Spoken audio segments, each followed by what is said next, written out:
El pasado sábado 26 de julio se disputó en el circuito de karts de Carlos Sainz Center en Madrid capital la final española de GTA Academy, en la que participaron los 20 pilotos más rápidos de Gran Turismo 5 Prologue de todo el país.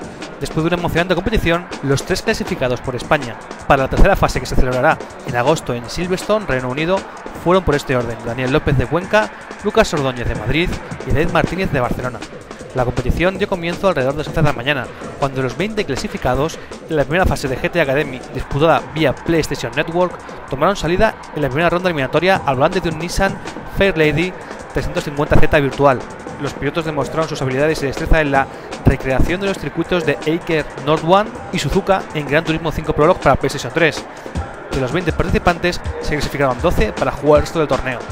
En la sucesiva ronda eliminatoria, en la que se utilizó el modelo Nissan GT-R R35 y el circuito Suzuka para ver los mejores tiempos, fueron cayendo distintos participantes hasta llegar a las semifinales, que se disputarían Daniel López, David Martínez, Lucas Ordóñez y Jordi Subirana de Gerona.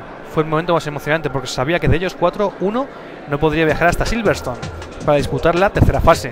En estas semifinales consiguieron un puesto para la gran final Daniel López y Lucas Ordóñez, asegurándose además un billete para la tercera fase de GTA Academy.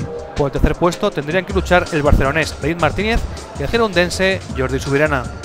Ellos dos pusieron toda la carne al asador en una prueba a la mejor de 3 vueltas que tuvo toda la emoción de una final y en la que finalmente se impuso el barcelonés.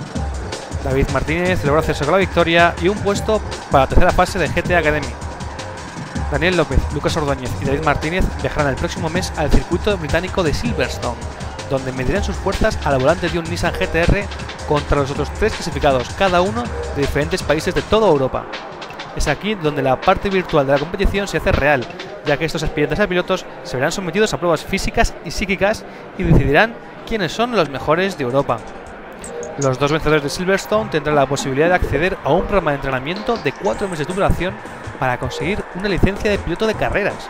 Una vez obtenida esta licencia, podrán participar con un Nissan 350Z real en la prueba de resistencia de las 24 horas de Dubái en enero de 2009. Esperemos que alguno de los 3 representantes de España se convierta en uno de los ganadores de GTA Academy, un concurso que mezcla la conducción virtual con la real, ofreciendo, como veis, toda la emoción de los grandes acontecimientos.